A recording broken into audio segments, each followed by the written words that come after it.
Good morning, everyone. Thank you so much for joining us for our first CEPA webinar.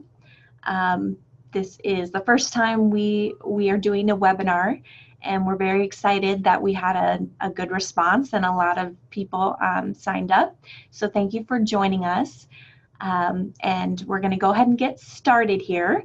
This is being recorded, so for those of you who are attending and want to go back and watch any portion of it later, or if you have to leave early, the recording will be sent out later in the week, so no stress there. Additionally, if you have colleagues that wanted to attend but weren't able to, have them send me an email to my email address or CEPA@camp.org, and we will get them that recording so they can watch as well. Just a couple of quick announcements. Everybody who's attending the webinar is muted, so that means you're not able to ask questions live. However, we do have what's called the Q&A option on Zoom, and that will allow you to type in any questions that you have, and Mary Beth Murrow, who works for the CEPA program, will be fielding those questions, and she'll be passing them along to me. So if they're relevant at the moment, we'll go ahead and answer questions throughout the webinar. And if they're related to other topics, we will save those until the end when we have the Q&A at the very end of the webinar. So go ahead, you can start sending your questions now. She'll be collecting those, and we will get to them as they're relevant. And we love questions, and if you have a question, somebody else probably has a similar or the same question, so don't be afraid to ask. And if there's anything I can't answer in the moment, I will get the answer for you and get back to you at a later date. So without further ado, we're going to go ahead and get started. I have a PowerPoint presentation that we'll go through that talks about various aspects of the BBS regulations and CEPA guidelines. Also, if you're watching me but you can't hear me, there is a number to call in, or if you're having problems with your speaker, you can call in and you can listen by audio. So there's no way to ask questions for the phone option, but if you're connected on your computer, you can send the questions to the Q&A option. Also, sometimes there is a firewall on some people's computers if you have a really strong, powerful firewall. So if you're not able to see that Q&A option and you really want to ask a question, we would like you to email that to us, and we can go ahead and get that question answered. So Mary Beth is going to post that email address for you where to send the questions. So she'll do that in the Q&A if you can see that, or if you need to call CAMP, you can do that as well, and they will get the question to us to be answered. All right, so I am going to go ahead and start sharing my screen here.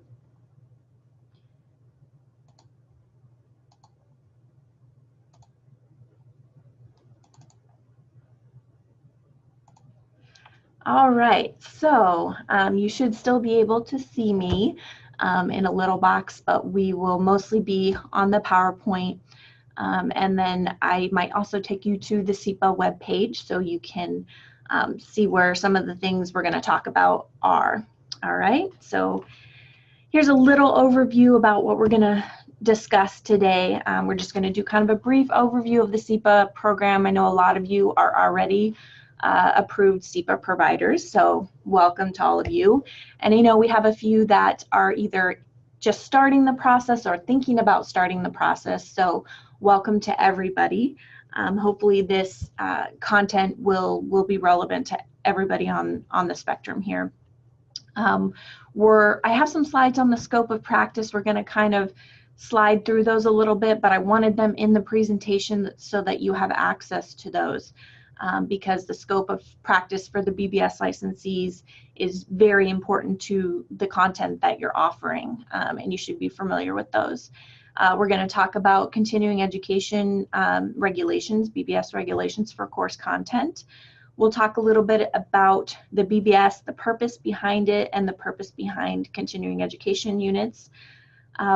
Everyone's favorite topic, measurable learning objectives. We'll discuss citations and references and some common problem areas for applicants, both initial approval application and renewal applications as well. So this is, should be everybody's best friend here who's a CEPA provider. This is the CEPA program manual. It contains all of the rules and guidelines for the program. So that's very important for you to have. I recommend everybody have this either saved on their computer or printed out, because if you have a question, it's probably answered in the CEPA program manual. Additionally, if you haven't filled out the initial application yet, a lot of the answers that you're going to need are in that manual. And a lot of that will just be copying and pasting to show the committee that you understand the requirements and rules. So that can be found on our website, which is here, canf.org/CEProvider. And there's a little tab there that says Program Manual, and you can download it there. If you've been a provider for a long time, occasionally we do updates on the CEPA manual. So you might want to check out the website, look at the date that's going to be right here, revised date, and make sure that you have the most up-to-date version of the manual. This picture on here is one of the old versions.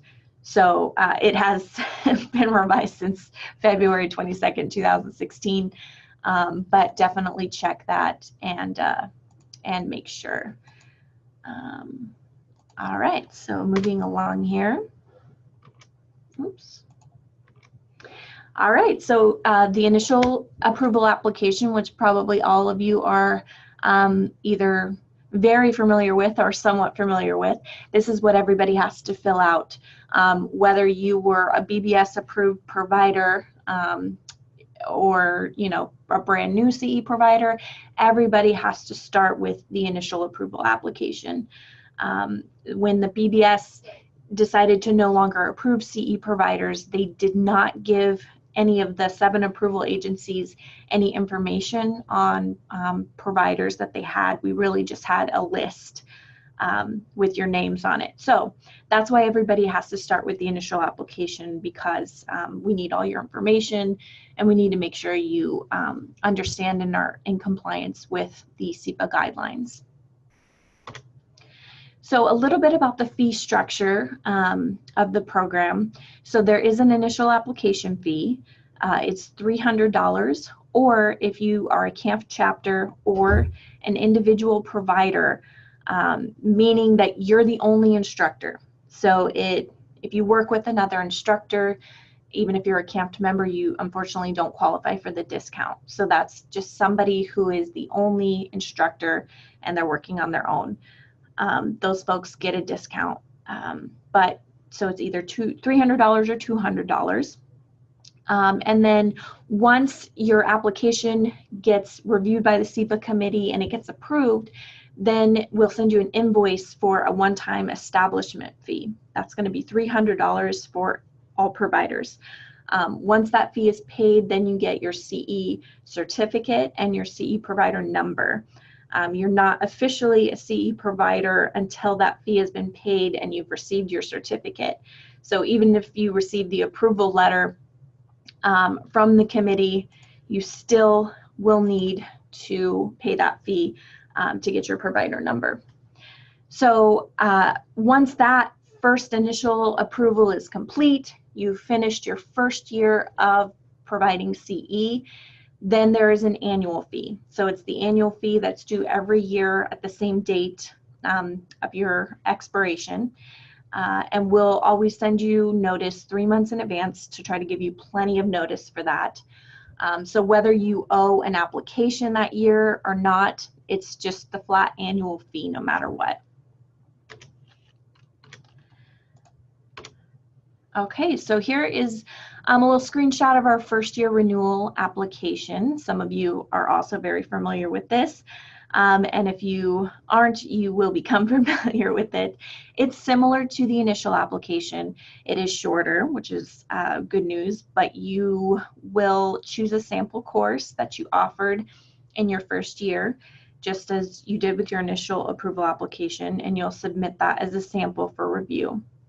The committee will review that and you'll be approved. So again, we'll send you notice at least 3 months in advance, but it's important to keep in mind that the CEPA committee with any application has up to 60 days to review that.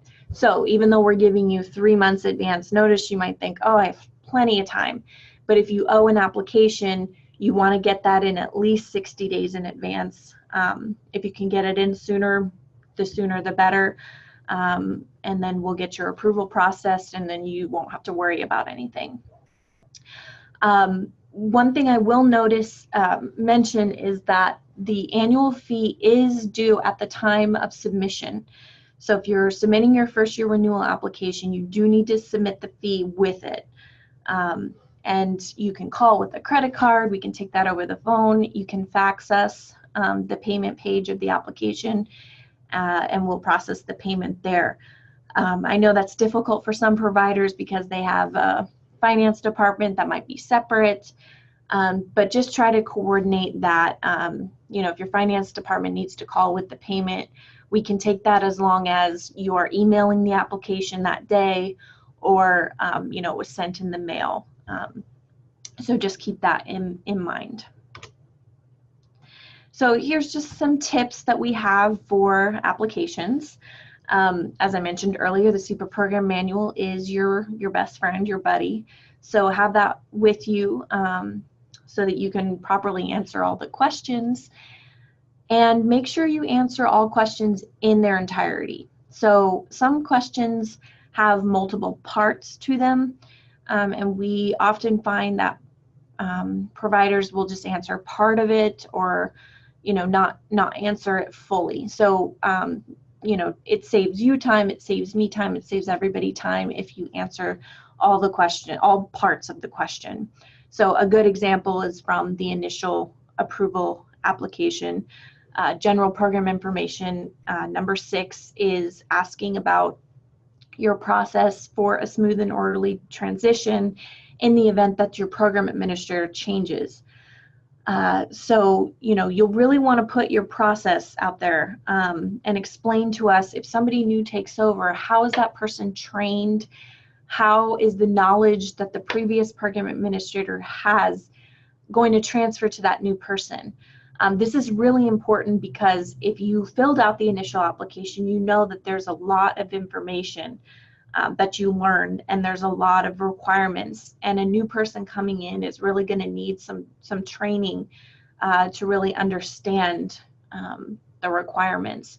So whether you have a process where there's somebody who trains that person, you have your information in a training manual, whatever your process is, you'll just need to explain that.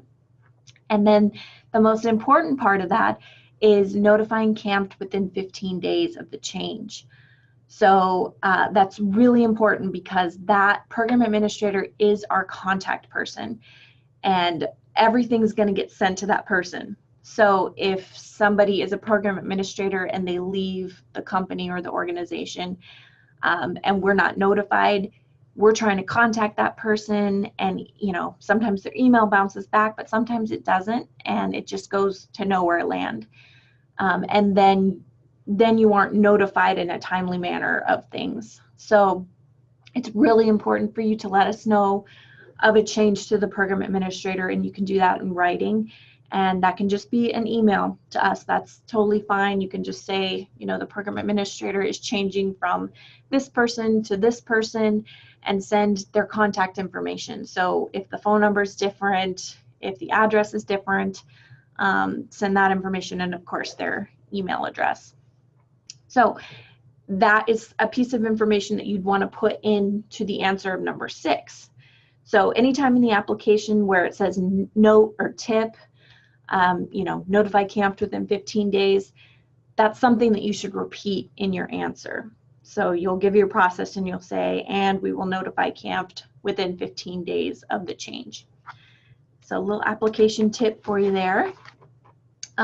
So some of you have been previously approved BBS providers, and you have program documents already developed. You have an evaluation, you have a CE certificate, but it's important to note that some of the CEPA requirements are different. One of the reasons the BBS no longer approves CE providers is because they really didn't have the infrastructure and manpower to, have oversight and review of things. So some things that may have been fine before are being enforced now, the rules. So you'll want to update any previous documents that you had so that they meet all the CEPA requirements. So even though you might have already offered this course and you're like, well, why would I change, this document that was already offered? That's okay. We're aware of that and know that that's probably going to happen. So you can update your old documents that you used, make sure they're in compliance. But we also have a lot of templates on our website that we've developed for your use. And if you go to camp.org/CE provider and you click on CE provider resources, you're going to find all those templates there. Evaluations, CE certificates, promotional material, course syllabus. There's lots of good templates there, and they are able to download, and you're just able to use those as your own. You just put your information on the top, and no need to recreate the wheel in that sense. So take advantage of those templates. Additionally, a lot of people forget to sign and date the application. So whether it's an initial application, a first-year renewal, make sure you're physically signing and dating. You can print it, sign it, and then scan it and send it over. You can send it in the mail, but electronic signatures won't suffice. So it does need to be a physical signature. The best way to send applications is by email. It's the fastest way, and it's a little bit easier, but people often are confused about how to insert their sample documents, because it does need to be one single PDF. Sometimes we receive emails with the application as one document, and then all the sample documents are individual attachments. And that takes a lot of time to print all that, insert it where it needs to go, because the committee does need to receive it as one PDF. So my recommendation is to fill out the application, save it, print it, print out your sample documents, insert those where they go into the application, and then scan that as a PDF and email that. I know some people don't have the ability to do that, so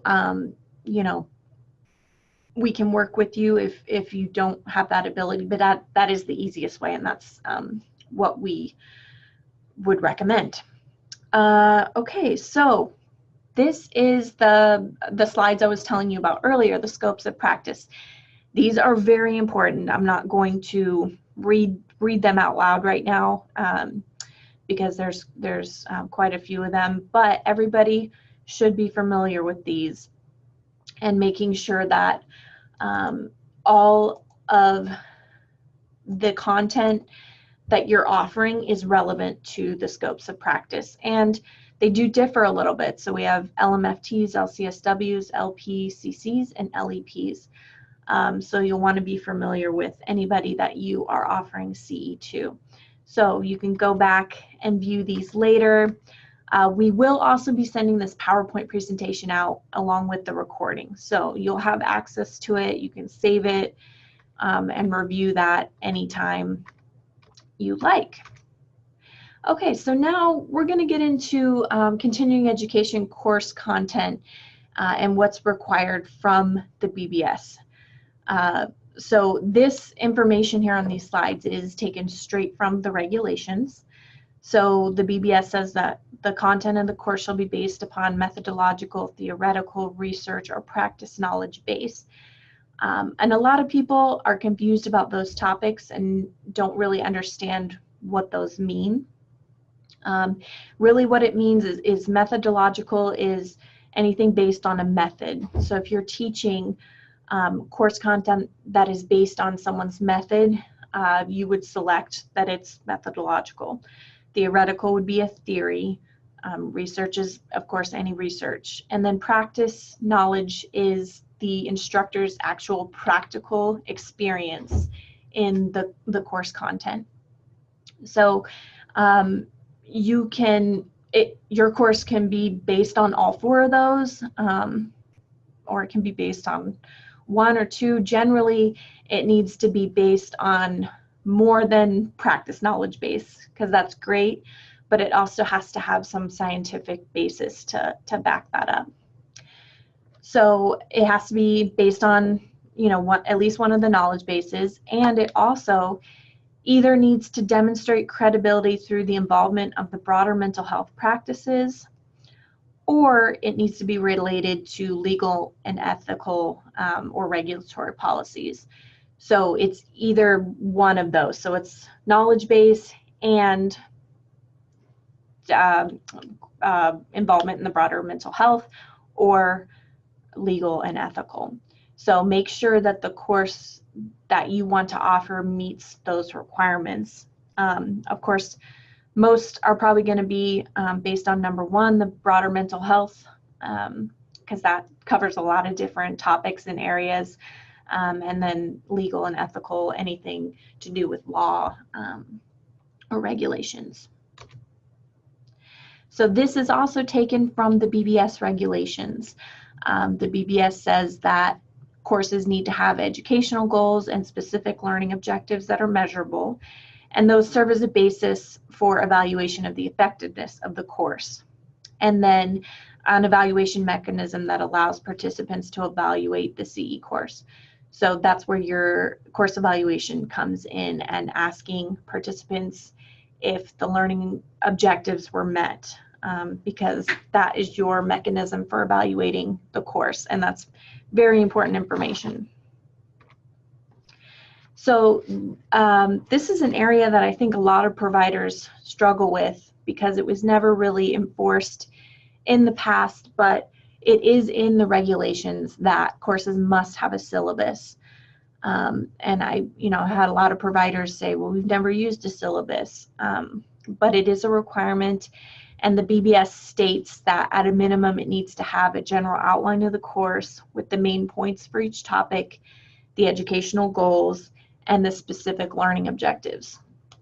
So it needs to have those four aspects. And to make your life a little easier, hopefully, we've developed a template. It's a very basic template, but hopefully it'll provide you with maybe a little structure if you haven't developed a syllabus. Yours does not have to look like this. This is just an example of one way your syllabus could look. But what we've done is everything in red here is labeled. Those are the requirements. So educational goals have to be there, learning objectives, and then outline with main points for each topic. Your outlines could look very different. Probably no two providers' outlines are going to look exactly the same. There's no requirement that it's timed. There really isn't anything specific except an outline with main points.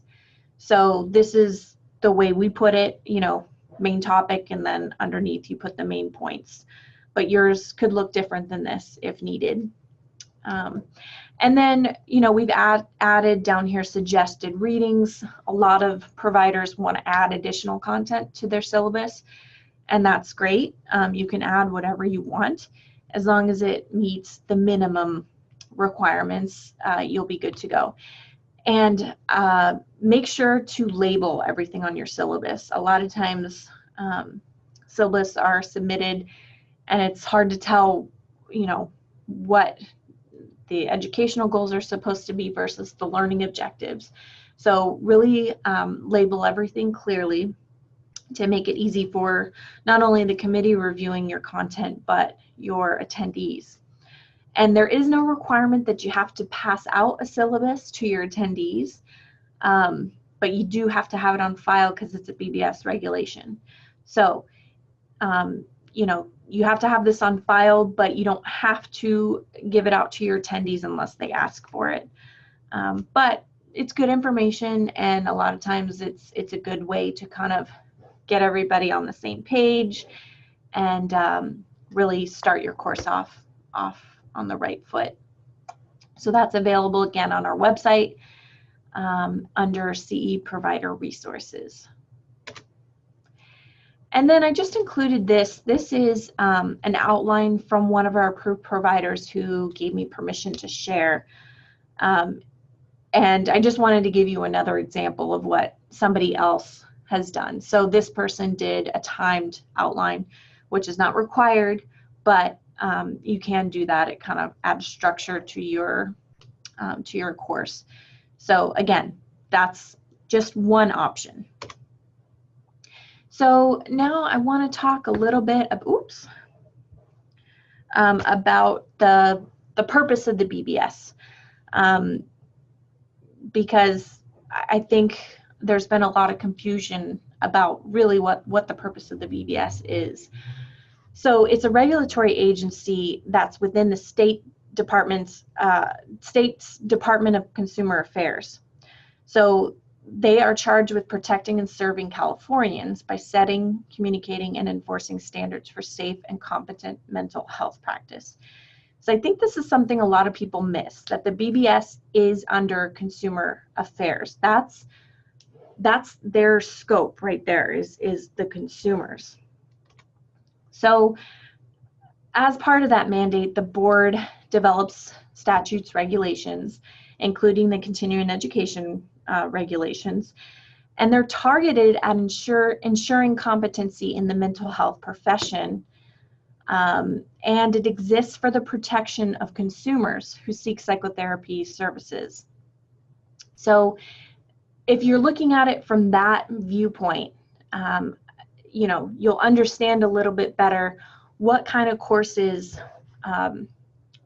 really apply and meet the regulations, because the purpose is protecting consumers. So any course that's not related to the consumer and you know, giving them competent mental health services isn't really the point of continuing education. The point is protecting those consumers. So keep that in mind as you're creating your CE content. These are just some examples of CE course topics that, you know, you'd really want to vet carefully, because you know, if the focus is not on consumer protection or legal and ethical concerns, then it probably doesn't meet the requirements. If it's a course that's geared towards therapist self-care, again, that's not focused on the consumer or the client, that's focused on the therapist. You know, anything that relates to therapists' finances or marketing their practice, building a practice, you know, those kind of topics are of course very important, and we know you're interested in those, and you should be, but they don't qualify for CE. So, you know, when you're vetting potential course content, you really want to keep that in mind. Is this focused on the consumer, on the client, or is it really focused on the therapist? Because that's an important distinction that you'll need to make. So why is this important? Because in January 2016, the BBS resumed audits to determine CE requirements, compliance with CE requirements. So each month, the BBS is auditing 1% of licensees, and we are getting a lot of feedback that that licensees are failing the audit, either because they're not getting their 36 required hours, or they're not getting their law and ethics requirements, and sometimes they are taking courses that don't meet the requirements. So if it's something about self-care, you know, that wouldn't meet the requirements, and the BBS might toss that one out and say, sorry, it doesn't count. So that's important because the people who are coming to your courses are counting on you to be offering content that will meet their requirements. So it's your job as the CE provider to really make sure that the courses that you're offering are counting. You know, you are protecting the licensees that take courses from you. And then, you know, something important to think about is if somebody attends one of your courses and they end up getting audited by the BBS, and the BBS looks at, you know, the course they took with you and, you know, therapist self-care, and they say, no, throwing it out, then that licensee could come back to you and be, you know, upset. You know, they could owe fines to the BBS since they didn't fulfill their, you know, 36 hours of CE.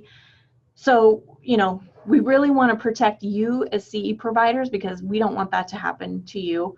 And we definitely don't want that to happen to a licensee, because that would be kind of a nightmare if you thought you had your 36 hours and you get audited and you didn't quite have it. That would be pretty devastating. So that's a matter of protection for everybody, really. So I just want to answer a question really quickly. Yes, attendees will receive copies of this PowerPoint. So it's being recorded, and we're going, once it's uploaded and available, we're going to be sending it to all of you who RSVP'd for the webinar. And then, of course, some people couldn't attend and they requested a copy of it, so we'll be sending it probably later this week, and we'll send a copy of the PowerPoint presentation. So you'll have access to all this information later. So don't feel like you need to take screenshots or write things down, because we'll get this information to you. All right, so I'm going to go ahead and move on here.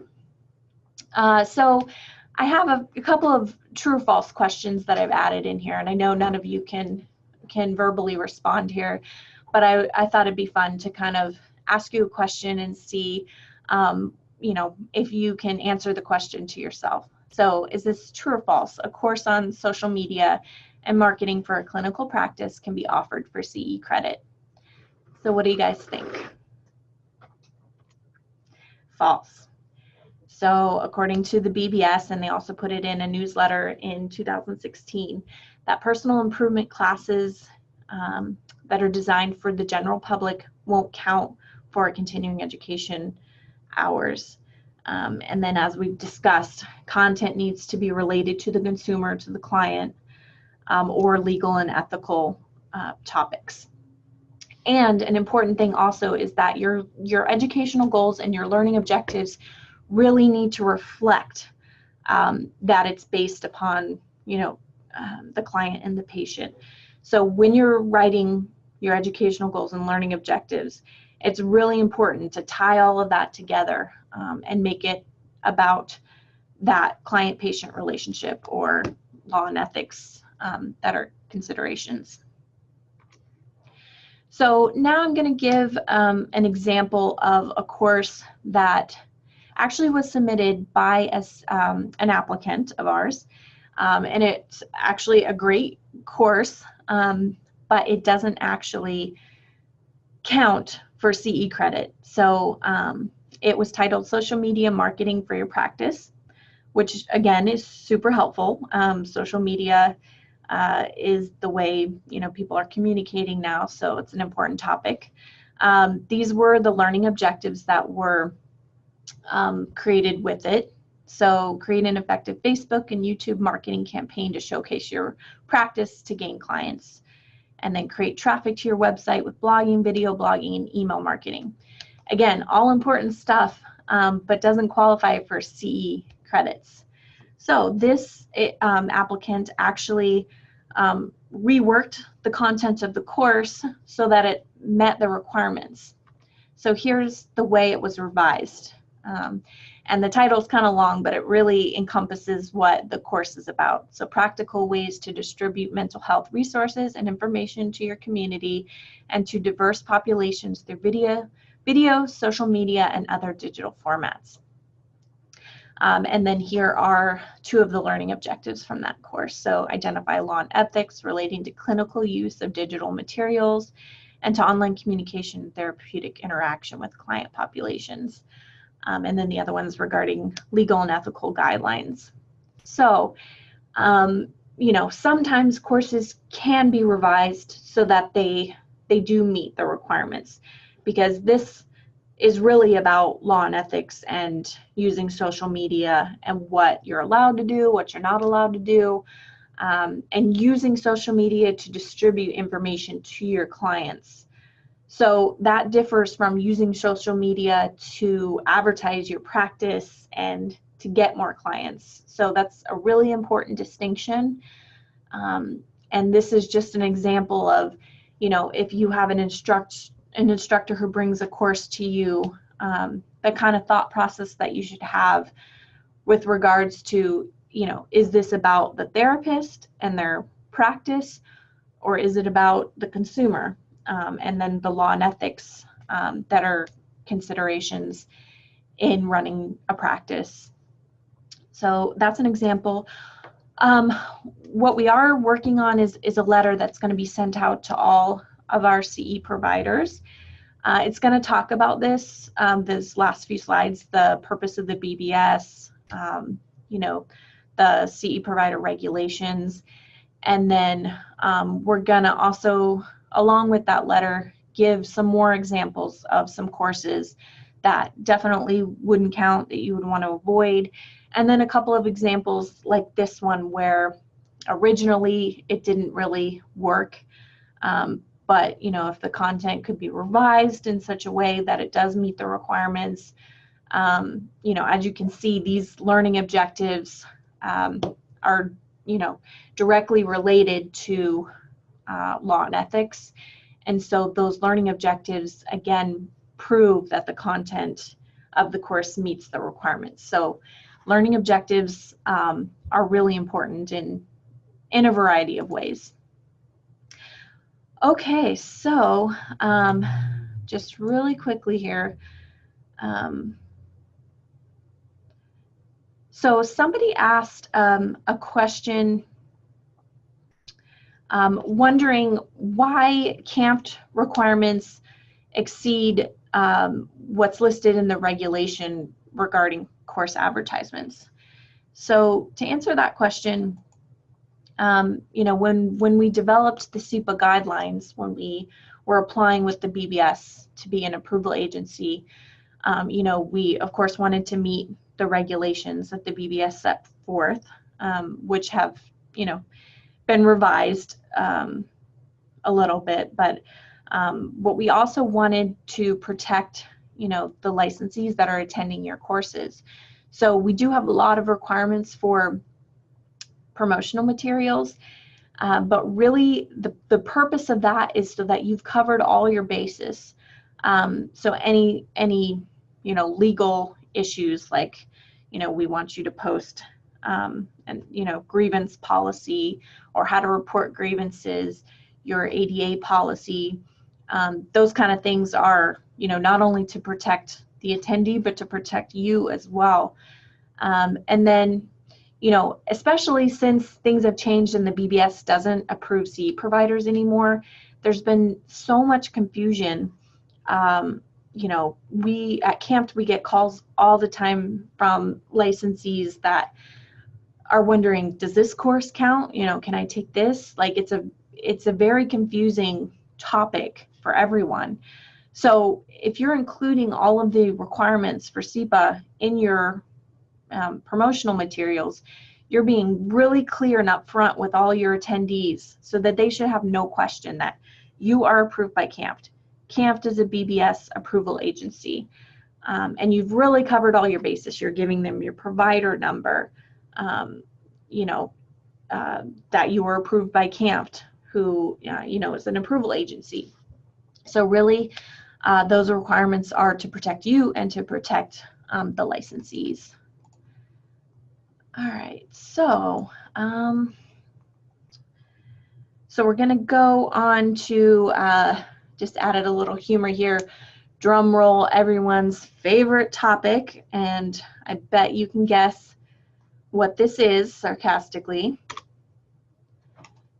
And that is measurable learning objectives.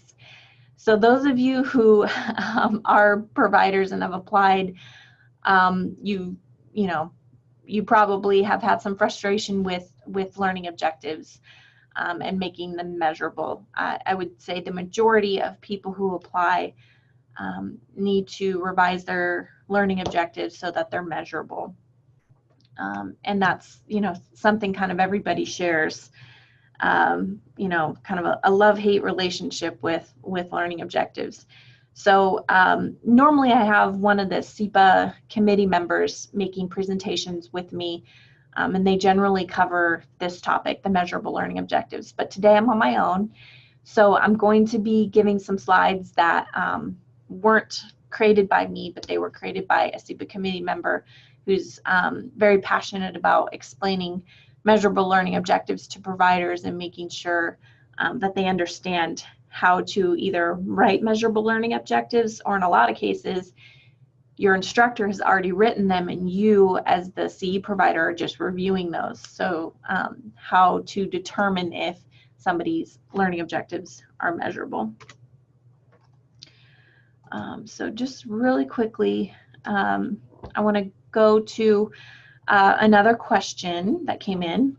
So the question is, if there are 2 instructors for a class and one meet criteria for qualifications, but the other does not, say the other is a parent partner who is just starting to teach, does that affect the ability to offer CEUs? Other workshop presenters. Okay, so to answer that question, according to the BBS regulations, we will get to this a little bit later, have to meet 2 of the minimum qualifications for instructors. So the main instructor for the course needs to meet those.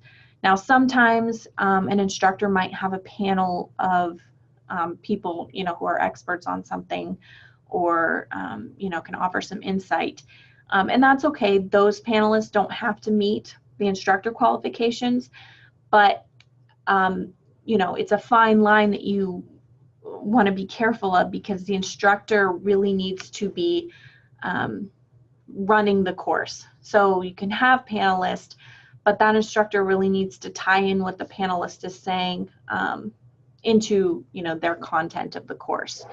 So if you have somebody who isn't qualified and they're kind of wanting to take over the course and teach, that's not allowed.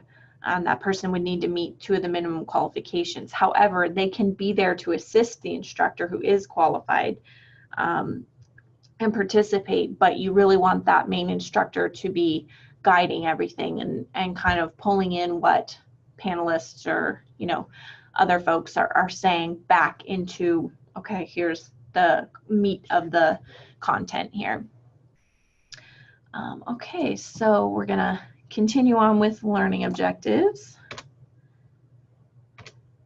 Oops, sorry about that. All right, learning objectives. So what is a learning objective? So the definition is a statement of what students will be able to do when they have completed the instruction. So, there's a lot of confusion about, okay, well, what's the difference between the educational goal and the specific learning objective? Well, the educational goal is much broader, and it kind of describes the type of learning that is going to happen in the course. So it doesn't have to be measurable. It can be, in this course, attendees will learn about this and that, and it can be done as like a paragraph or a couple of sentences, or sometimes people use bullet points for educational goals. But then the learning objectives get really specific. So those are the things that attendees should be able to do at completion of the course. So it's not really something that they're going to take back to their practice and implement later on. That would be more of like an educational goal. The learning objectives is something that can be measured right then and there. So you want to be really careful with the verbs that you choose because you want to make sure those are measurable. And then there's 3 parts of a learning objective. So it's going to describe what the student will be able to do, the conditions under which they'll be able to perform the task, and then the criteria for evaluating the student's performance. And then, of course, talks about educational goals versus learning objectives. So learning objective focuses on the student's performance, not the teacher's performance. So that's a lot of where people kind of go wrong in learning objectives. It's not about the teacher, it's about the student and what they will be able to do at completion of the course. So it's you're focused on that final product, the finished thing at the end of the course, not necessarily the process, you know. So the process would be learning, but the final product would be identifying, naming, and then focus on terminal behavior, not subject matter. All right, and so 3 characteristics of learning objectives would be behavior, criterion, and conditions. So that's, again, going a little more in depth on what should be in a learning objective, what's the purpose of it, and so that should help you develop your learning objectives. So here's an example of an appropriate learning objective. Faced with a depressed client, the therapist will be able to assess his or her potential for suicide based on 4 key issues. So the condition in this learning objective is faced with a depressed client, and the behavior is the therapist will be able to assess his or her potential for suicide, and the criterion is based on the 4 key issues. So at the end of the course, the therapist will be able to evaluate the potential for suicide based on, they're going to know those 4 key issues. And then an example of an inappropriate learning objective is participants will grow as clinicians through learning emotional catharsis therapy. So again, if we're talking about being very specific and something that can be measured, this can't really be measured because it's, you know, it's more of an educational goal. Clinicians will grow through learning, you know, different things. Not participants will, you know, identify, you know, emotional catharsis therapy methods. So again, the mechanism for learning is not identified, and there are no specific components, issues, or tools that are going to be named. So that's what would make it measurable. So here's an example of a rewritten learning objective. Participants will identify 2 perspectives and 3 interactions from emotional catharsis therapy. So again, this is an example of, you know, the same idea, but the other one was more broad and wasn't really specific or measurable, and you've made it measurable here by asking them to identify 2 perspectives and 3 interventions. So you've revised it to be measurable in that way. So a checklist for writing a specific instructional objective. Begin each statement with a specific learning outcome with a verb that specifies definite and observable behavior. So identify, name, list, those are things that the participant could do, and they're very definite and observable. Make sure that each statement meets all of the 3 criteria that we discussed earlier for a good learning objective. Observable behavior, the conditions under which the student will be expected to perform, and the criteria used for evaluation. And then the committee member says, be sure to include complex objectives, appreciation, problem solving, etc., when they are appropriate. So again, these are some verbs that you could use depending on what your specific measurable objective, needs. So if it's something with knowledge, these are some good verbs you can use: recall, identify, recognize. And then if it's something about application, apply, sequence, carry out, solve. So these are some good examples of verbs that you can use. And of course, you'll have this PowerPoint later, so you can go back and access these and go a little more in depth. So what you're really looking for in a learning objective is, can the participant say, yes, I met the learning objective, or no, I couldn't? That makes it measurable because you're asking them if it was met, if they can do it. So you can either say yes or no, or you can ask them on a scale, with, was the learning objective met? And, maybe it's not 100% they felt like it was, but somewhere in the middle. And that'll help you evaluate your course. And, you had set out these learning objectives, were they accomplished or not? Because your feedback from your attendees is really what's going to help you understand that. Okay, so now we're going to do some learning objectives and kind of just see if you think it's measurable or not. So participants will become familiar with different attachment styles. So just kind of ask yourself, read through that and say, is that measurable?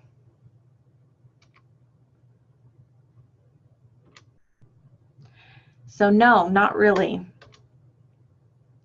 It's pretty vague. To become familiar, that's not really measurable in any way.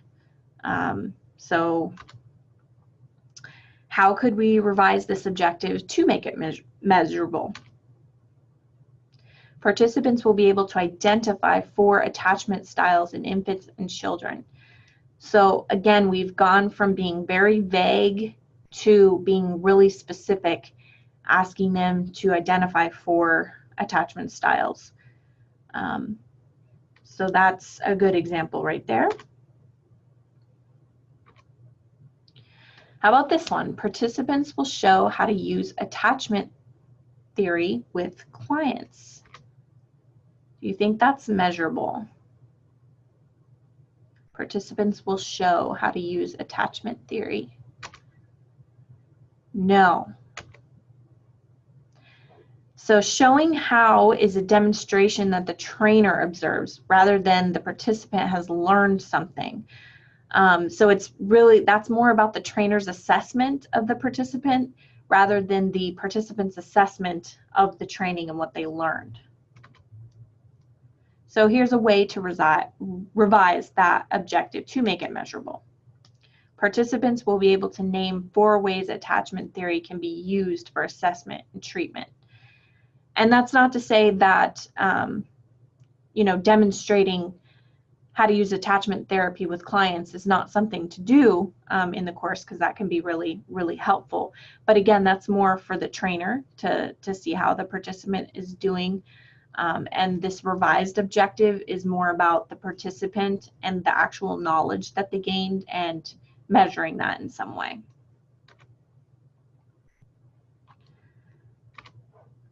All right, let's do another one here. Participants will integrate attachment theory into their treatment of couples. What do you guys think? And the answer is no. So if this happens, it'll happen later in the participant's practice and not really at the end of the training.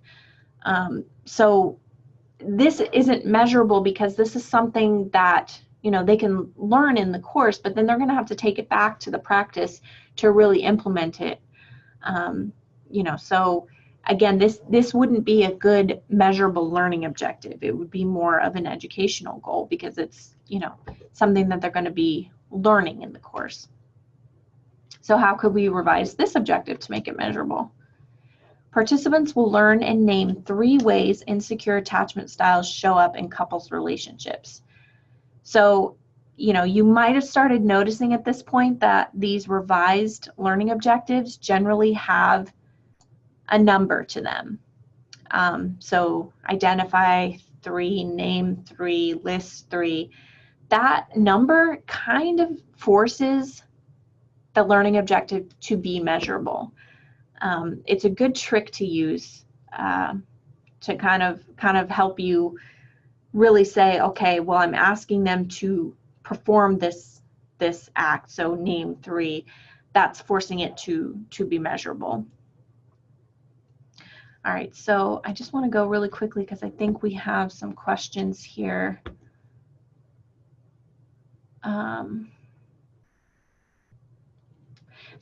Okay, so no questions really that pertain to this particular topic. So I'm going to keep moving, and don't worry, we will get to all your questions at the Q&A session. So keep sending those. We are recording them, and we will get to those. All right, so let's do another one here. Participants will learn the relationship between attachment anxiety and male domestic violence. All right, so what do you think about that one? Participants will learn the relationship. Measurable? So this is kind of a trick question, almost. So it could be revised to be more specific. And here's how you could do that. Participants will identify ways attachment anxiety is experienced by many males and the result behaviors that can lead to domestic violence. So it's a good example of something that's almost there, but it could be still made more specific and thus more measurable. All right, so let's do one more here. Identify the steps a BBS-regulated psychotherapist must take at the initiation of telehealth services and for each telehealth session as required by the California Code of Regulations. What do you guys think about that one? Identify the steps. Yes. All right, so hopefully all of you answered yes to that one. Yeah, oops, excuse me. It is very measurable because you're asking the participants to identify the steps that they learned in the course. So hopefully those learning objective examples kind of helped clarify a little bit for you, you know, what's the difference between educational goals and specific learning objectives, how you could take some learning objectives that maybe have already been developed and you read them and say, no, that's not really measurable, how you could rework those to become measurable. And we do have a question about this topic. So do we need to identify both teaching goals and learning objectives? Would learning objectives be enough? That's a great question. So if you remember earlier in the presentation, the requirements from the BBS for a course syllabus is that educational goals need to be included and learning objectives. So you do need to have both. You know, again, the learning objectives can be really broad. A lot of times people's summary of the course or the description of the course are really the educational goals, because you're saying, you know, in this course we're going to cover this and learn about this. Those are really educational goals. So a lot of times, you know, people can use their description as their educational goals, because you can use it either kind of in a paragraph form like that, or you can use them as bullet points. You know, we're going to cover this educational goal and this and this. But then your learning objectives, again, are getting super measurable. So you do need to have both. Thank you for that question. All right, so we're going to shift focus a little bit here and move on to citations and references. So this is another area that a lot of providers and applicants have issues with, and that's that you do need your instructors or authors of the course to provide citations and references to support the content of the course. So these are to, you know, kind of back up the scientific methods or theories or research. And, you know, there isn't really a defined, like, you need to have 3 learning or 3 citations for, you know, each course. It's probably going to differ for courses. I have a lot of providers who will submit pages and pages of citations and references, and that's great, but you don't have to have that many citations and references. But a good kind of rule of thumb is that you would have at least 3, and you know, that's kind of proving that it's not just from one source, it's, you know, several different sources are confirming, you know, the scientific basis or legal basis of these citations and references. So again, that's kind of backing up your, you know, your knowledge base that you selected. If it's based on a method, then you're going to cite that method, you know, whether it's in a book, whether it's in an article, on a website, you're going to cite that so that the committee, if they need to go back and say, okay, where was this course content developed, so they can kind of see if it meets the regulations. That's kind of the purpose of the citations and references. So this really should be put on the instructor. The instructor or author of the course, they should be providing you with these citations and references. And even if, you know, even if you don't get audited by CAMFT or the BBS and you never have to show anyone those citations and references, you still want to have those, you know, because if you do get audited, you're going to need to back up that information. So then you'd have that. So again, the citations and references are helping you meet those BBS regulations that we discussed earlier, you know, demonstrating involvement in the broader mental health practices, or if it's legal and ethical. I have a lot of people who do law and ethics courses that they submit, and, you know, they say, well, what citations and references can I use for that? And the answer to that is the code, the law, where you're pulling that information from.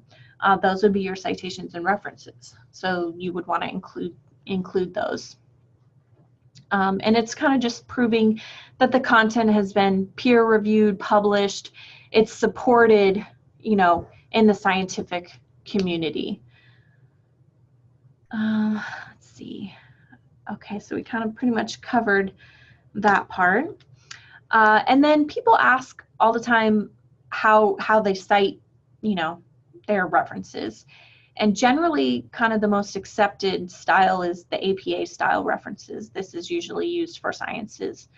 And it's super easy to find out how to use this APA style references. If you just go to Google and you put in, you know, APA style references, I found this on Google and pulled it up. So it tells you, you know, all the different ways to cite, you know, book with a single author, book with 2 authors, and then it tells you how to do magazines and articles. So there's different ways to cite, you know, books, articles, websites. So you can even find websites where you can, you know, put in your information and they will populate what, you know, the citations should look like. So generally just putting the title of a book isn't really enough. You need to, you know, put a full citation. It doesn't have to be APA style. If there's another style that you use and prefer, you can use that as well. But it should be a full citation and reference. And then that's just the other page of this. So you see at the bottom, it shows you how to cite a website, which is fine. There's, you know, you can definitely do that. Okay, so we're going to talk now about instructor qualifications.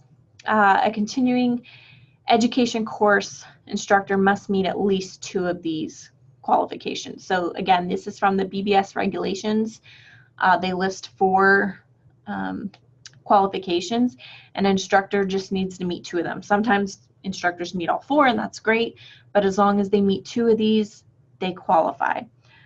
So they kind of, you know, have a broad spectrum here of different people that could qualify. So it doesn't have to be, you know, an MFT. They can qualify in other ways to teach, you know, that course content. So just make sure that you are verifying that your instructors meet these qualifications. Generally, you'd want to be able to see that on their resume. You're collecting a resume, and they should contain this information. If they're licensed, they should have their license number and that kind of stuff. Okay, so we're going to do some more true and false questions. A course instructor can get CE credit for their own course. We get this question a lot. So it's a really good question. If an instructor teaches the course, can they get the CEs for that?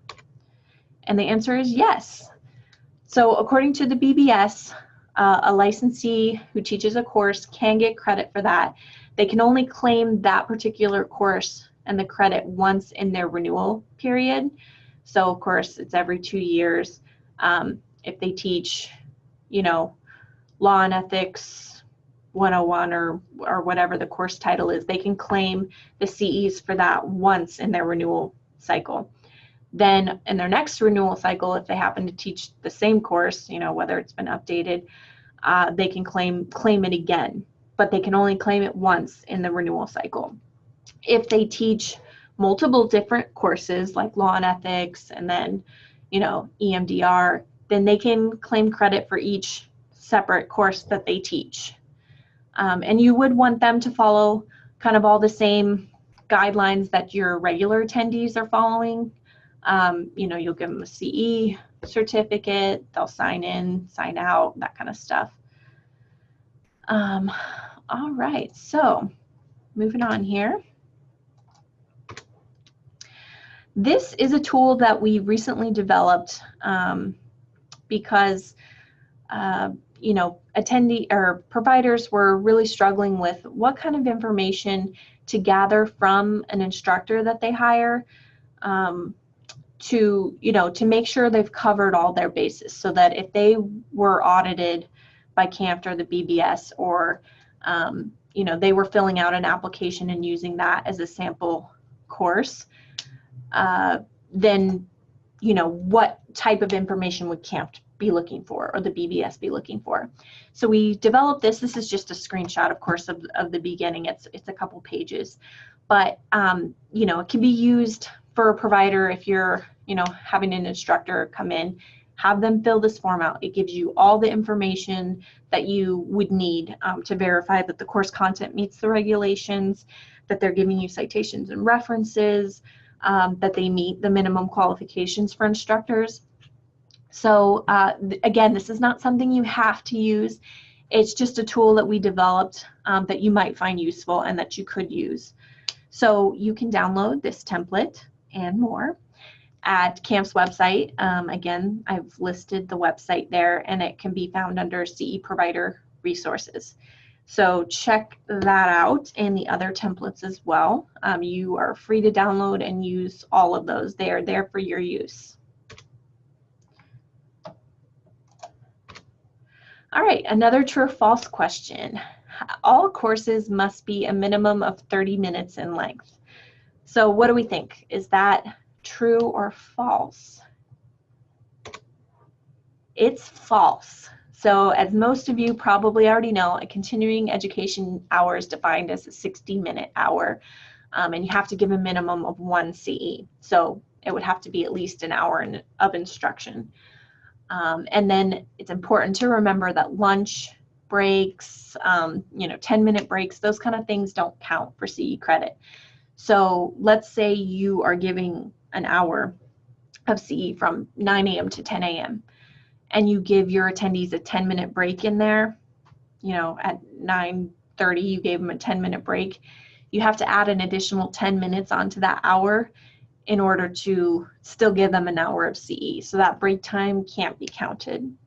So that's important to remember, and I know there's a lot of confusion out there about that, but no break time can be counted at all. It has to be instructional time. So yeah, a minimum of 1 hour in one block of time is what the regulations state. Okay, so this is a section of our initial application, but it's important for all providers. This is from the BBS as well, maintenance of program records. These are all the things that as a provider you have to keep on file for all of your courses. So even if You never get audited and you never have to show any of this information to anyone. You still have to have it on file. So this is in the CEPA program manual. It's also here. And if you ever need a reminder of what you have to keep, here it is. So the syllabus has to be kept, time and location for all courses. And of course, if you're putting that in your promotional material, which is a requirement, then you have that with the promotional material. So B and C can kind of be combined. The instructor's resume, you do have to have that on file. So an instructor bio, it doesn't meet the requirement. It has to be their vitae and resume. And as I mentioned before, it should show that they meet the minimum qualifications. Attendance rosters with the names and licensees who attended the course, and sign in and sign out sheets. And a lot of people have this question. You can combine those two things. If your sign in, sign out sheet is an attendance roster, if it has the name and the license number, you know, and then you just have an area for them to sign, you just, you know, kill two birds with one stone. So those two can be combined. And then of course your record of course completion, which is your CE certificate. And these things have to be kept on file. They don't have to be hard copy. You can keep digital files. Some people keep both, that's fine. Or if you don't do digital, you can keep hard copies. It's just required that you have them in some form. All right, so let's see here. Another true or false question. And it's too bad this isn't a face-to-face meeting, because sometimes I give out candy for these true or false questions. So sorry about that. I'm giving you virtual goodies here. So providers shall maintain records for a period of at least 2 years. Do we think that's true or false? It's false. So this is tricky and interesting. The BBS regulations state that licensees have to keep their records for 2 years, but providers actually have to keep them for 4 years. So I see this a lot on CE certificates that we get as sample documents. It'll say, you know, participant should keep this on file for 4 years. That's actually you guys. So the providers have to keep them for 4 years. Attendees only have to keep them for 2 years, which is their renewal period. But you got to keep them for 4 years, because if somebody comes to you and requests them, whether that's the attendee, whether it's the BBS, whether it's camped, you need to be able to provide any of those records from the previous slide that we said. All right, so I know we already had a question about promotional material that we went over, but here is the list of requirements, and it may seem daunting, but don't be scared. This is all good information for your attendees, and that's really why we are having these requirements. So you can kind of go through these if you're not familiar with them. But the two kind of really important statements are these two at the bottom. There's a statement that's required by the BBS that states, you know, this course meets the qualifications for such and such hours of CE. And that sentence is important because it lets the attendee know that that course qualifies for them as a BBS licensee. The sentence below it is a camped requirement. And a lot of people say, why do I have to have both of those sentences? Well, it's important because in the first sentence, you're letting them know this is all good to go by the BBS. Taking this course will count towards my 36 hours CE. The second sentence is letting them know who your approval agency is, which is super important because they'll want to verify that you are in fact an approved CE provider.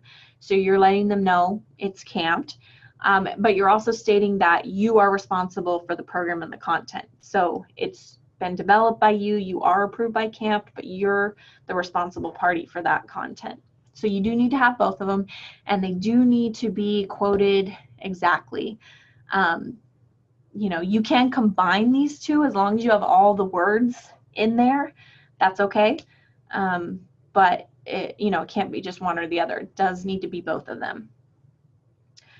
And we did have a question going back to sign-in sheets, so I want to answer that really quick before I move on. And that's, how would a sign-in sheet work if you were to do a webinar or an online class? And that's a good question. And that can be done in a variety of ways. The BBS doesn't distinguish between requirements for webinars, distance learning, and face-to-face. They kind of say all courses have to have these same requirements met. So, your sign-in sheet could be done in, in a variety of ways. There's programs that you can use that help you do webinars. For example, when you signed in for this webinar using Zoom, you put your name in and your email address, and that's what enabled you to sign in and pay attention. So at the end of this course, I can have that sign-in sheet of everybody who signed it. So that's an example of one way you could do it. There's really a variety of ways, but as long as you have some form of, an electronic sign-in record through the, whatever software you're using, that works as a sign-in as well. So as long as you have a record that they did when they sign in, and then of course when they leave. All right, let's move on here. So back to promotional material. In an effort to kind of relieve, the scariness of promotional material, and I have people say, oh, I don't know how to fit all of that stuff on one flyer, and I just want to do a flyer. So we put this together, and this is an example of how you can get all that stuff on one flyer. Again, you do not have to use this template, but it is there if you want to use it. And it's a good example of how you can incorporate this stuff. So again, you can download and use this. You can change the font, you can change the size, but it kind of shows all of the requirements and how you can get them on a flyer. So one of the requirements is to list the learning objectives. People leave that off a lot. So I did put it here, learning objectives, and listed them, 1, 2, 3, so that people can kind of remember you do need to include that. And then instructor information. A lot of providers will just put the name of the instructor, but that doesn't actually meet the full requirement. You should also list their professional position and their expertise in program content. So, a question that we get a lot is, if you were to put the full bio of the instructor, it wouldn't fit on this page. And that's fine. You can guide them back to your website or to the instructor's website. If they have their own website and it has a bio, you can put on here for full instructor bio, visit, www. blah, blah, blah. So as long as you are at least addressing each of the requirements on your promotional material, the full thing doesn't have to be on that one flyer. So you can guide people back to your website, but you do want to mention all the requirements. So here we put, for accommodations, email, so-and-so. For grievances, email, so-and-so. But you could combine things. You could say, for a grievance policy, to request special accommodations, for, learning objectives for the course, please email, and then list the email. So depending on your space requirements, you can combine some of those things. As long as this information is somewhere and you're guiding your attendees on where they can find that, then you've met the requirement. Okay. All right, so we're going to do another true or false question. All providers must have a policy developed to deal with grievances from attendees. And the answer, of course, to this is yes. According to the BBS regulations, all providers must have a written policy and procedures for grievances. This is a question in a section in the initial approval application where we want you to show us what your policy is. and kind of give your process for dealing with those, your timeline, because even though, we hope you never have any grievances, and, a lot of our providers never have had any, which is awesome, you still have to have a policy developed. You still have to give your attendees a way to air a grievance if they have it. So again, everybody has to have one, and it doesn't have to, the full policy doesn't have to be on your promotional material, although it can be, but you do have to make it available when requested, and give people an avenue for submitting a grievance. Now, if you don't have a policy developed, you can totally borrow CAMF's policy. The website is listed here on this slide, camf.org/grievance, and a lot of providers just adopt that policy, and that's great. Just make sure when you are posting it on your website that where it says CAMF, you're changing it to your provider name so that you're making it your own. Okay, so another true or false question. Providers must meet all applicable local, state, and federal standards, including the Americans with Disabilities Act of 1990, which is ADA. And hopefully everybody knows the answer to this one, and that is yes. So according to the law, you as a provider are required to handle special accommodations request to the best of your ability. So what that means is, if a provider contacts you with, wheelchair accessibility needs, or, if they're hard of hearing, there could be a variety of special requests that are made, and you have to give them an avenue for requesting that. And then to the best of your ability, you have to accommodate those requests. So sometimes you might not, it might not be financially viable for you to meet that request. For example, CAMF does a big conference, an annual conference every year, and we generally have sign language interpreters. So CAMF is able to provide that.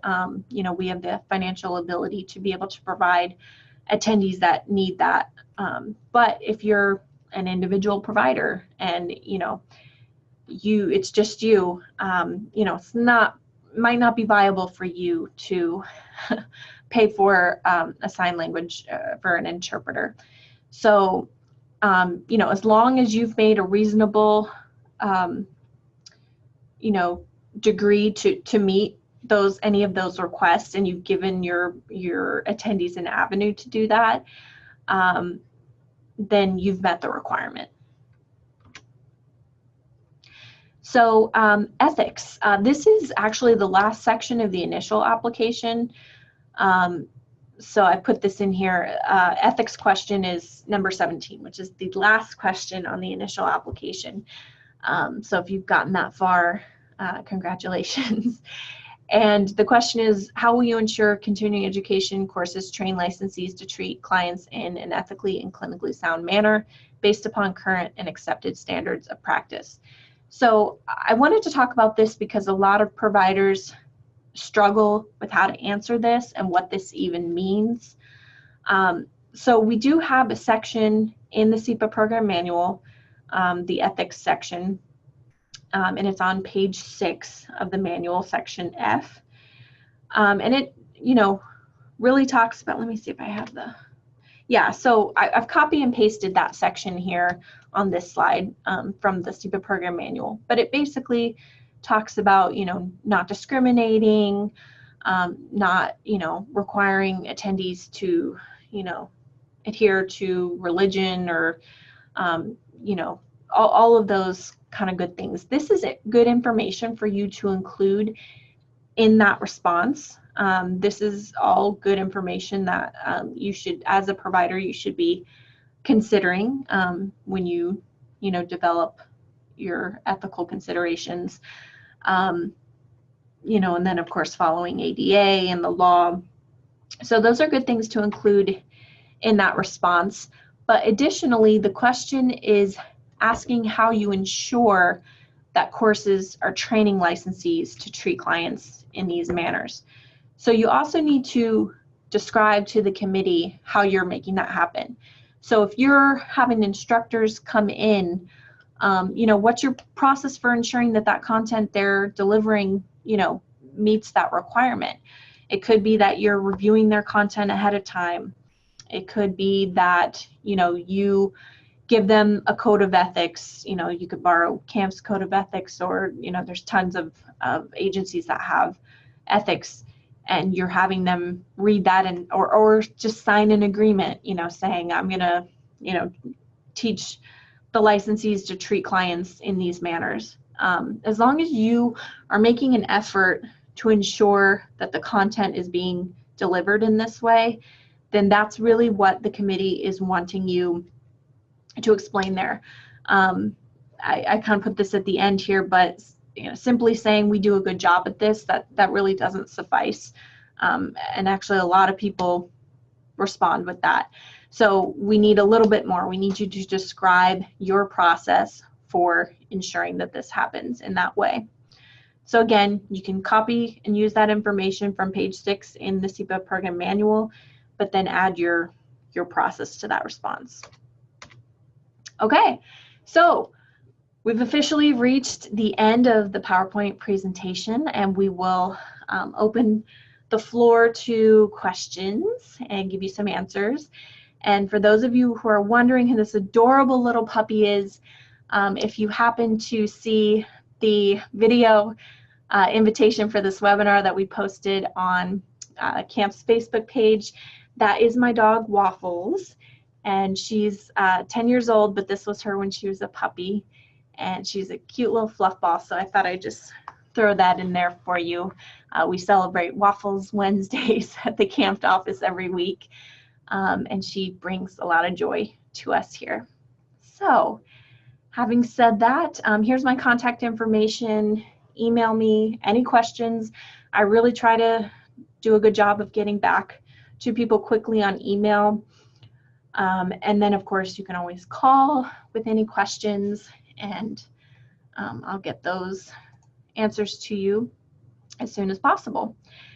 So now we're going to go into any questions that we have. So if you joined us late and you missed the explanation of how to submit your questions, you can do so using the Q&A option on your screen, and you can type in the question. Mary Beth will be fielding those questions and passing them along to me to answer.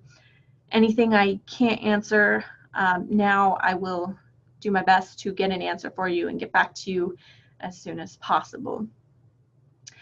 So let's see, I know there's a couple questions that I had skipped over earlier, but Mary Beth will get those to me.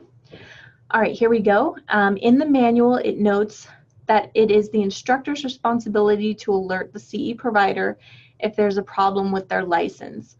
What can happen to the CE provider if this is the case? Well, so this goes back to verifying your instructor qualifications, and this is why it's so important. You really don't just want to take someone's word for it that they are, currently, up to date with their license. You can easily verify that information by going on the BBS website using the Breeze system. You can look them up and you can verify that their license is current and active.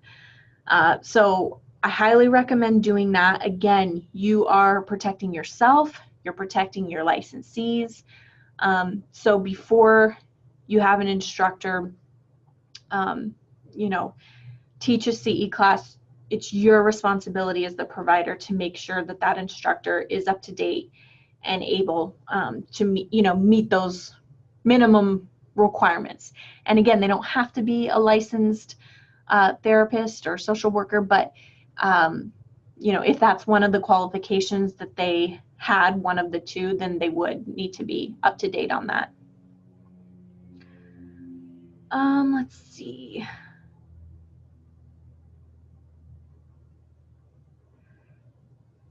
Yeah, so apparently we're getting a lot of questions about distance learning, and that's totally fine.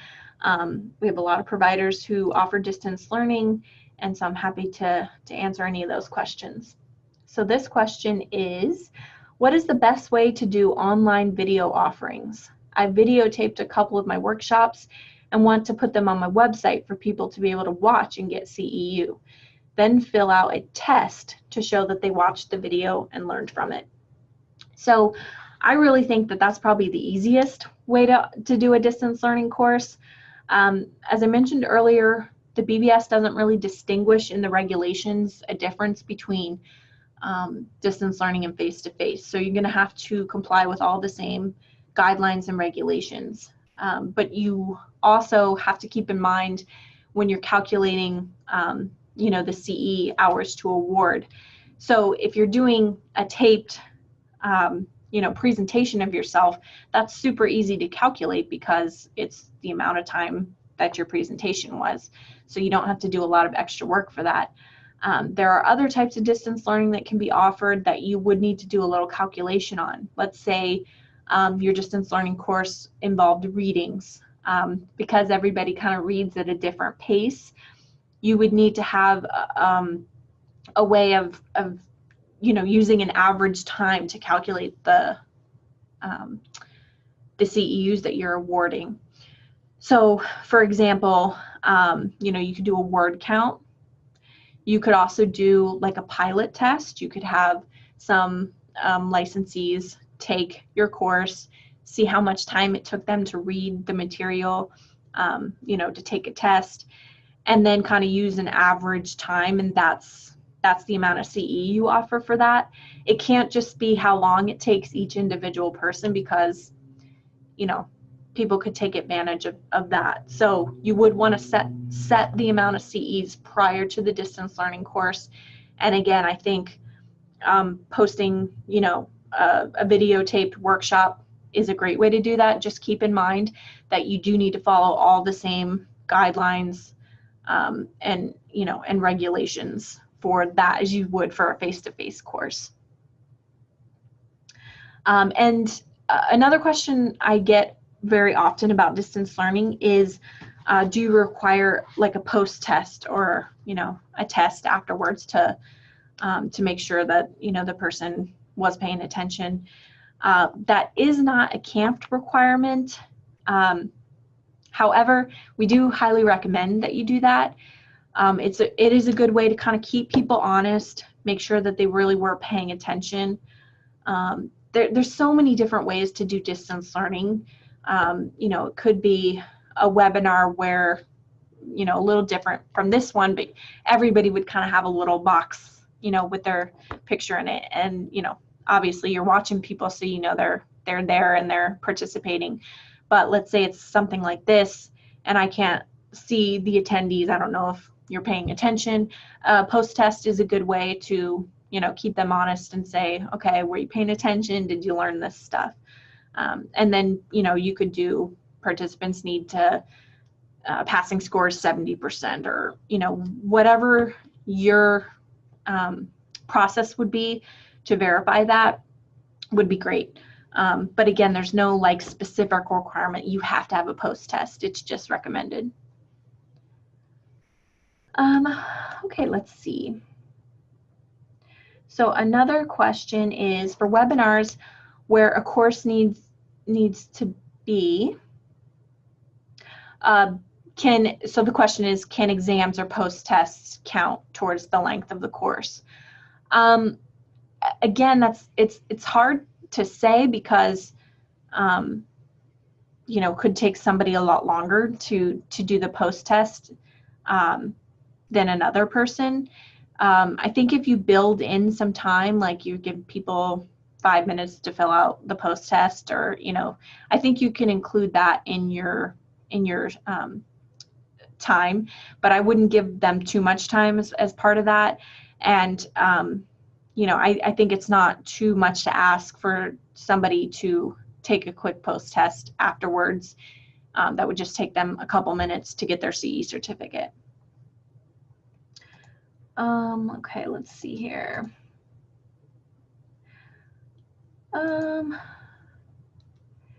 So for webinars where there's been pre-class work, for example, reading a book, how does that factor into CE calculation? And again, that goes back to how you're determining the amount of credit a course is worth. So again, I would say that can be counted, but you'd want to have that pre-calculated, like you did a pilot test and you know the average time it took somebody to read that material, or you know, you did a word count and you're calculating based on a word count, and you can find calculations for word count on Google. You can just do that super easy. So yeah, you can calculate that into credit offered.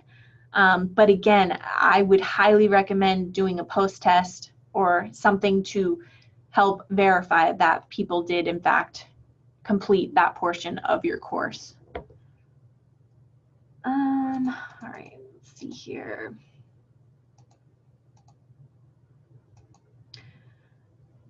Okay, are there guidelines as to how long a test at the end of the course needs to be? Also, okay, so again, it's not a requirement, so no, there's no guidelines for that. You know, I think depending on how long your course was, I mean, you probably don't want to ask people to take a super long test, but you know, like a general question that covers each of your topics is probably a good idea. You know, so it's really up to you what you want to do with a post test. Okay.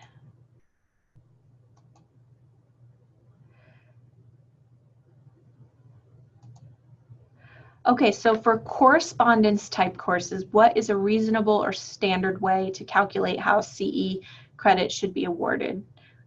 Like 100 words per minute. And again, it is up to you. So you do have a lot of freedom as a provider when it comes to calculating the amount of CE credit that you're offering for something. So, you know, really just put some thought into it. I know a lot of providers do use word count, and that's a great, you know, nice way to do things. Or if you're more comfortable with, you know, just getting a good test group of people and seeing how long it takes them to do something. As long as you're being fair, you know, and you're using some kind of average, then I think you'll be in good shape. All right, so learners are currently unable to fast forward through content when viewing for the first time in order to ensure the duration of the CE credit is met. This means that if a learner wants to review information, they must wait for the content video to conclude before doing so. Is this required? I mean, it's not required. There's no specific regulations on that. However, I mean, that's when it comes, a test comes into play there. If you're allowing people to fast forward through content, you know, you really need to make sure that they're getting all the instruction. So if it's an hour of instruction, they're getting an hour of instruction. And if they're able to fast forward through that they're not getting that hour of instruction. And that's kind of a way to cheat the system.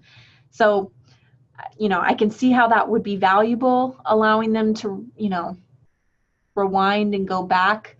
But, you know, perhaps there's a way to disable fast forwarding. I don't see a problem with rewinding, you know, because that's just going to prolong the course. But if it's something they need to go back to, or allowing them to access it at a later time, I think that would be fine, you know, too. So I would just be really cautious about anything that would allow people to fast forward. I think people could really take advantage of that. And then, of course, you could be liable as the provider if it's found out that, you know, people aren't really taking your full course. Okay. So a question that we received is, how many CE providers are in California? That's a good question. I don't know the exact answer to that. When the BBS was approving CE providers, there were 3,000 and some. I think it was maybe 3,500, somewhere around there.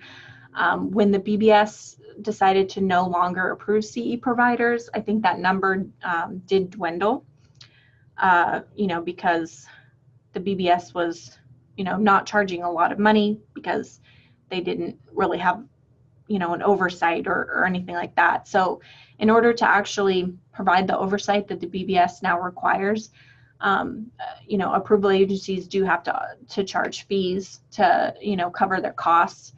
So I think that kind of caused a lot of maybe individual instructors not to be able to afford the cost of being a CE provider anymore. So I would guess that number is lower. However, we get new applications every week from providers who have never offered CE before. So that number is probably, changing often. There are 7 approval agencies. CAMT is one of those. So you kind of have to go to each approval agency's website or list to see how many approved providers they have. And then, some of them are national groups like APA. So their list might be, everybody in the country who's approved by them. So it'd be really hard to single out who is just California. So it's not really a good way to answer that question, but at least with the BBS, it was probably about 3,500. What are some effective ways to market your CE training course? That's a great question as well. CAMT, for CEPA providers, we actually we have an ability to list your events on our website, and in your provider issue letter that you received once you paid your establishment fee, it lists the link to the place on our website where you can list your events. You do have to do that. That's your responsibility, but that's something that you can do as a CE provider. And of course, using different avenues, Facebook, there's lots of advertising options. You can advertise with CAMT in our therapist magazine, lots of other different magazines for the industry that you could advertise with, and just shop yourself around. There's, CAMT has chapters, local chapters that are all over the state, and they're CE providers and they have approval, but they're looking for instructors, and you could contact them and see if can work something out there. CAMT doesn't, and the CEPA program doesn't facilitate anything like that, but that's an option to pursue. If the instructor has failed an audit by the BBS, does that qualify them to teach? That's a good question, and I did have our resident attorney, Sarah, on here earlier as a co-presenter, but I think I lost her at some point here, not able to locate her. But Sarah, if you are on the call, she might have stepped away. That's a good question, and I'm going to have to get back to you on that. So if you could, in the Q&A, make sure Mary Beth knows who you are, so that we can contact you and get you an answer to that question, because that's kind of a legal question. So I'd feel more comfortable getting a consult from our attorney. Another question is there a way a beginner in distance learning presentations can test effectiveness of the development of a course? There really isn't a way to test, or a way that CAMT has to test. I would just, again, recommend getting some therapists, some social workers, any licensees that you know personally, or some colleagues, and have them test it out for you. that's a good way to make sure things run smoothly. It's a good way to test the content and see how it is and how, people would rate it. For beginners, it's always a learning process and a development process. That's why we do evaluations, because you're always going to be growing as a CE provider through the feedback of your attendees. So they're going to give you feedback on the content of the course, whether the learning objectives were met, how the instructor was, but they're also going to be rating you on administration of your program, the technology. So that's why the evaluation has so many questions on it, because it's covering such a wide variety of aspects of your course, because you're always going to want to be improving and trying to make your program better. So that's what I would recommend. Get some friends, colleagues together and have them test it out for you and see how that goes. When an update is made to the manual, will an email be sent out to CE providers to update? So we haven't made an update in over a year, but that's a great question. And yes, so we're actually working on a newsletter that would be sent out quarterly to CE providers. And it would just kind of update you on what's going on. And then we'd probably cover 1 or 2 topics of questions that we kind of see repeatedly coming in. So that's in the works right now, and that would probably be the place where we would say, hey, FYI, there's an update to the manual, check it out. And the changes we've made to the manual so far have been pretty, little tiny changes that don't really affect too much. If we did ever make a really big change, we would notify everybody, probably by email and letter. So again, another reason to make sure that we know who your program administrator is and that your contact information is current, because that's how we're contacting you. And if we don't have the right information, we can't get a hold of you. So super important to keep that up to date.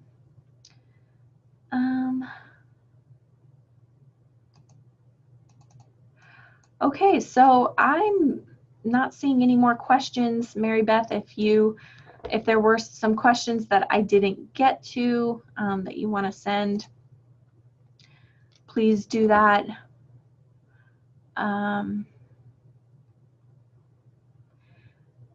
Again, if we didn't get to your questions, I do apologize for that. This is our first webinar, so working out some of the logistics and trying to figure out the best way to do this. So any feedback that you have too would be greatly appreciated. We'll take positive feedback, of course, would love that. But if you have suggestions or you didn't like something about how this worked, please let us know that as well. And then, of course, if you found this useful and helpful, please let us know, because that'll determine if we're going to continue to do these sort of webinars. The idea is a webinar is easier to access for a lot of people. So the face-to-face workshops that we were offering, I think kind of eliminated a lot of people that couldn't travel to those. So hopefully you found this helpful and easy to access. And if there's like specific things that you want a webinar to cover, like we could do shorter webinars, like 30 minutes on a specific topic. There's lots of different options for these, and we really need your feedback in order to, develop the kind of resources that you need as providers. So feel free to chat any of those suggestions, email. You can email me directly. You can email the CEPA address where you RSVP'd. Call with your suggestions. We really love all that feedback.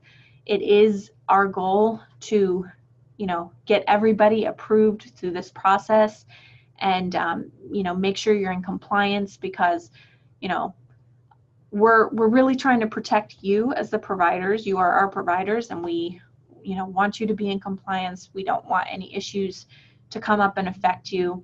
And then, of course, we want to protect the licensees as well, which, of course, I know is what you're after as well. Okay, so it looks like we have another question. Do we need to get each program approved once we've gotten initial approval from CAMPT? Great question. The answer is no. We approve providers, not necessarily courses. So even though you're submitting a sample course to us for evaluation on the initial application and then renewal applications, that's just a sample of your work for the committee to evaluate you on. Once you're approved, the responsibility lies with you to make sure that any course you offer meets the requirements. So again, I know we talked a lot about BBS, the purpose, what types of courses count, and I'm sure that raised a lot of questions for people, and we're here to help. So if you ever have a course that you're wondering, I don't know, does this count? It's iffy, or bring that to us. We are more than happy to go over any course content with you. You can send me a syllabus, whatever information you have, and we'll get you an answer. You know, and better safe than sorry. If you're really unsure about something, just reach out. You know, we really are here to help, and we don't mind at all going over something. All right. So another question we got is, are we required to collect a completed evaluation from the attendee in order to provide a CE certificate? And the answer to that is yes. In the CEPA program manual, it mentions that. And that's because that's a requirement from the BBS to get evaluations from attendees. So a good way to ensure that your attendees are filling out the evaluation is to require them to turn it in before you give them a CE certificate. You don't have, it can be anonymous. So if you want people to really be honest with you and give you feedback, you don't have to have them put their name on it or anything like that, but you can as well. It's really up to you, but that will really help you be able to develop your course and make sure that you know, it's up to par. I did have a question from somebody a couple weeks ago. One of their attendees actually refused to fill out the evaluation form, which I think is kind of odd, but you know, and I'm not really sure why, but they were wondering, can I still give them CE credit? And you know, I said to go ahead and do it because, I mean, they attended the whole class, they did participate. It is a requirement, but if somebody has like a, you know, aversion to filling out evaluations, you know, and it's one person out of, you know, a ton, I would say still give them the credit as long as they participated in the course. Then I think that would be fine. But you don't have to advertise that. So you can tell your attendees you have to submit the evaluation in order to get the CE certificate. And I think that's a good announcement to make ahead of time, just so your attendees know the expectation.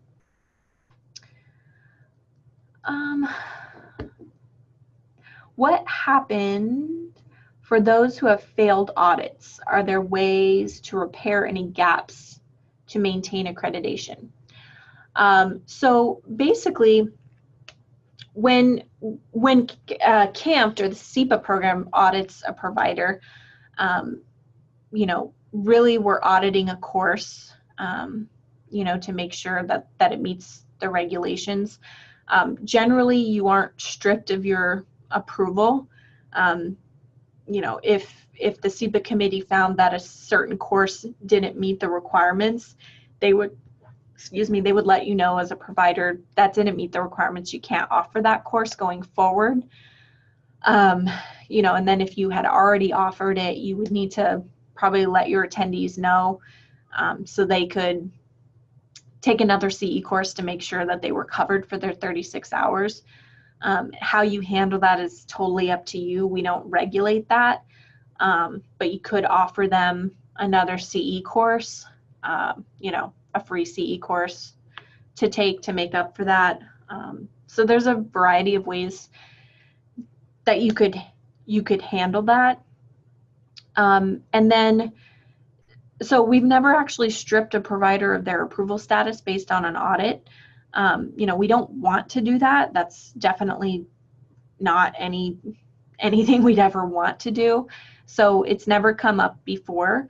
But on a related note, let's say you were late in submitting your first year renewal application. So we give you a deadline of 60 days before your expiration date to kind of give you that window of time where the committee will need to review the course content. But if you were late submitting and the committee, wasn't able to review it, you didn't give them 60 days and they weren't able to review it in the 30 days that you did give them, your approval status would be lapsed at that point. You wouldn't be able to offer CE during that time until you received your new approval from the committee. So we would be pretty clear with you and let you know you've expired as of this date. You can't offer CE until you receive your updated certificate and your new approval. So, just be really careful. Understand that you can't offer CE when you're not approved. But there also is no going back and, backdating approval. If you are in a lapse, you really can't provide CE during that time, which is unfortunate, but that's why we give you plenty of heads up, plenty of notice and reminders. And I know some of you are probably really annoyed by me because I send out lots of reminders, but it's to protect you because I don't want anybody to be lapsed. I don't want anybody to get in a situation where they have an event that they've advertised and then they aren't allowed to offer CEs for that. So just really try to stay on top of your renewal reminders. Make sure you always pay on time, and you should be good to go. Okay, so another question, I know you hit on this, but just to confirm, does the roster list of those who have enrolled in an online distance learning course count as the sign-in, sign-out sheet? It depends. So, you have a roster, but there also needs to be some sort of way to verify that they signed in. So it could be the software that you're using, an electronic signature, when they log in that you can print out. That would be the sign in. Or if it's something like this where we have a chat option, and that's how you use the sign in. You can be creative. I know there's all kinds of different software with different options. So, use what you have to create the sign in.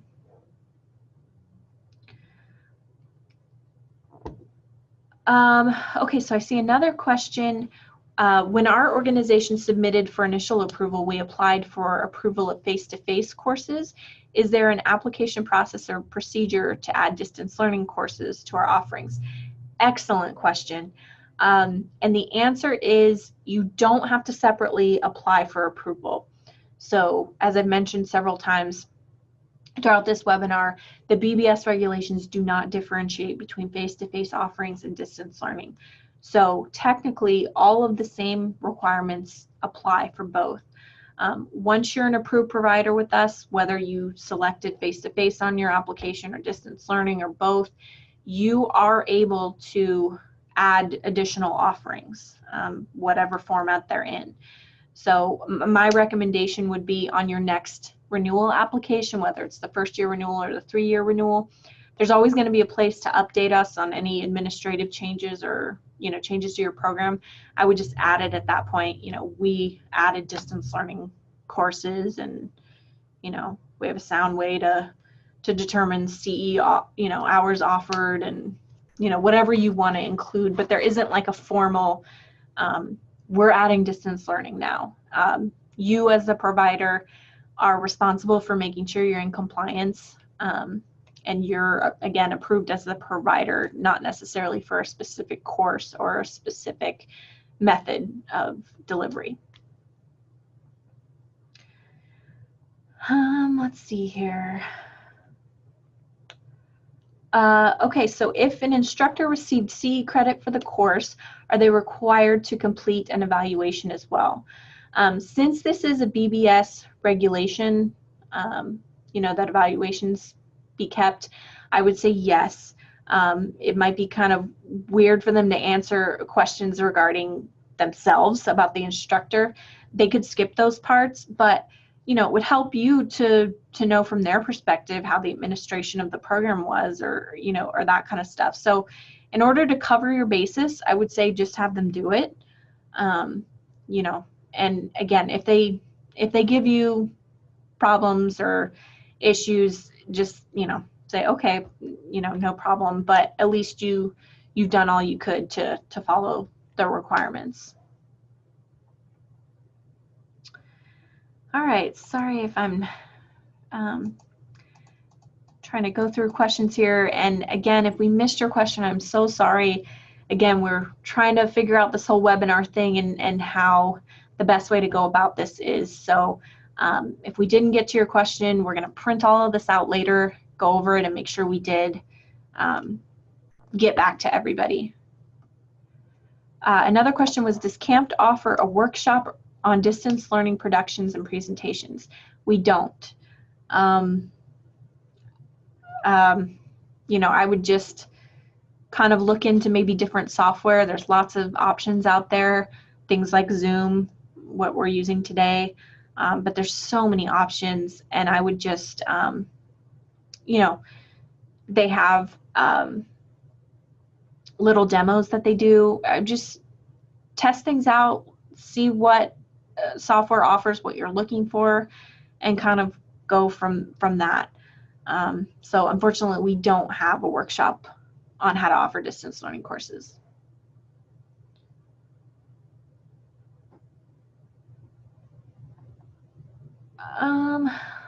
Okay, well, I think I've covered everything. If I missed you, again, I'm so sorry. We are at 12:02, so I did take the full time. Sorry about that. I was hoping to let you out early, but hopefully you found this helpful.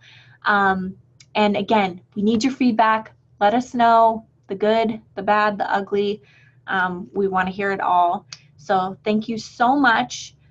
We will be emailing out this recording, so watch for that probably later this week. And the PowerPoint presentation will be coming as well. So having said that, I hope you all have an amazing rest of your day.